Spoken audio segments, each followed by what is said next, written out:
ونعوذ بالله من شرور أنفسنا ومن سيئات أعمالنا من يهده الله فلا مضل له ومن يضلله فلا هادي له وأشهد أن لا إله إلا الله وحده لا شريك له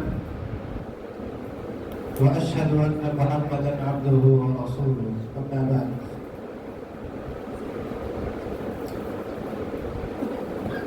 کل کے درس میں جو بتایا گیا تھا کہ اللہ رب العالمین نے جو ہمیں جانور کو ذبح کرنے کا حکم دیا ہے تو اس کا مقصد اصل ذبح کرنا نہیں ہے. اس کا مقصد یہ ہے کہ بھائی کون بندہ میرے نام سے یہ کام کرتا ہے اور کون بندہ میرے نام سے یہ کام نہیں کرتا. اب دیکھتے ہوں گے غیر اللہ کے نام پر ذبح کیا جاتا ہے. گویا کہ ہر پارے کے اندر ہر صورت کے اندر اللہ رب العالمین نے شرک کو رد کیا اور دنیا کے اندر سب سے بدترین اگر کوئی جرم ہے تو وہ جرم ہے شرک. شرک کی وجہ سے نسلیں تباہ و برباد ہو جاتی. آج کے اس بارے میں اللہ رب العالمین نے حضرت شعیب علیہ السلام کا واقعہ بڑے خوبصورت انداز میں ذکر کیا ہے اور دنیا والوں کو بھی میسج دیا ہے. حضرت شعیب علیہ السلام کی قوم جو تھی وہ ڈنڈی مارنے والی تھی. وَيْلٌ لِّلْمُطَفِّفِينَ الَّذِينَ إِذَا اكْتَالُوا عَلَى النَّاسِ يَسْتَوْفُونَ. اللہ رب العالمین فرماتا ہے کہ ہلاکت ہے، تباہی ہے، بربادی ہے اس شخص کے لیے جو ناپ تول میں کمی کرتا ہے. اللہ رب العالمین نے اس جرم کی وجہ سے اس کو برباد کر دیا. اچھا، ناپ تول میں کمی کا مطلب کیا ہے؟ کہ صرف ہم بزنس کریں، کاروبار کریں، کرانہ دکان چلائیں تبھی ہم ناپ تول میں کمی کریں گے. اس کے اندر وہ تمام چیزیں آ جاتی ہیں. مثال کے طور پر آپ اس کو آج کل دیکھتے ہوں گے، اسکول کے جو ٹیچر ہوتے ہیں، سرکاری ٹیچر ہوتے ہیں، تو سرکاری ٹیچر کی جو ہوتے ہیں وہ بندے جو کیا کرتے ہیں، سرکاری ٹیچر میں جو اسکول جاتے ہیں تو موقع کا فائدہ بڑے اٹھاتے ہیں. موقع کا فائدہ اٹھانے کا مطلب یہ ہے کہ بھائی کوئی نہیں دیکھ رہا ہے، چلو انجوائے کرتے ہیں، مستی کرتے ہیں، سوتے ہیں، گھومتے ہیں، غیر حاضر کرتے ہیں، حاضری بنا لیے چلے گئے. تو اس کے اندر یہ بھی شامل ہے بھائی آپ کو پورے پیسے مل رہے ہیں بچے کو پڑھانے کے لیے اور آپ وہاں بھی ڈنڈی مار رہے ہیں نا، تو اس جرم میں آپ بھی شامل ہیں. آپ کہیں آفس میں کام کرتے ہیں، آپ کہیں مدرسے میں پڑھاتے ہیں، آپ ٹیوشن پڑھاتے ہیں، کوئی بھی چیز کرتے ہیں، اگر آپ غفلت کے شکار ہیں، غفلت میں ہیں، غفلت کر رہے ہیں، غافل ہیں، تو آپ اس جرم میں اتنا ہی حصے دار ہیں جتنا حضرت شعیب علیہ السلام کی قوم حصے دار تھی.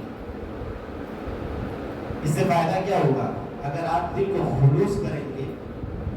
آپ سوچ رہے ہیں کہ بھائی ہم مدرسے کے ٹیچر ہیں، اسکول کے ٹیچر ہیں، کوئی نہیں ہے، چلو تھوڑا گپے مار لیتے ہیں، سو جاتے ہیں، کہیں گھومنے کے لیے جاتے ہیں. اس سے کیا ہوتا ہے کہ شیطان آپ کے آڑے آ جاتا ہے اور آپ کو لائیت سے دور کر دیتا ہے. اگر آپ یہ سوچ رہے ہیں کہ بھائی ٹھیک ہے کوئی نہیں ہے، لیکن دل کے اندر خیال آیا کہ نہیں سرکار آپ کو روپیہ دیتی ہے، اس کی سب سے بڑی وجہ یہ ہے کہ بچے کو پڑھانا بھی ہے، اور دل کے اندر یہ احساس پیدا ہو جاتا ہے کہ نہیں یار کل قیامت کے دن اللہ کے سامنے جواب نہیں دینی ہے. اگر آپ للہیت کے لیے کام کریں گے تو اس کام میں آپ کو برکت بھی ہوگا اور اس کام میں آپ کامیابی کی دہلیز تک بھی پہنچیں گے. کیسے؟ بہت ساروں کو دیکھتے ہوں گے، ظاہر سی بات ہے کوئی بھی آپ ظلم کیجئے گا، کوئی بھی جرم کیجئے گا تو ایک نہ ایک دن اس جرم کا پردہ فاش ہونا طے ہے. آپ ڈیلی چوری کر رہے ہیں، آپ ڈیلی غفلت کے شکار ہیں، اچانک چیکنگ آ گئی، آپ پکڑے گئے، مسئلہ کھڑا ہو گیا. آپ ڈیلی اچھے کام کرتے ہیں للہیت کے لیے، اتفاقاً آپ کو تصور نہیں ہے، آپ اکیلے کام کر رہے ہیں، اچانک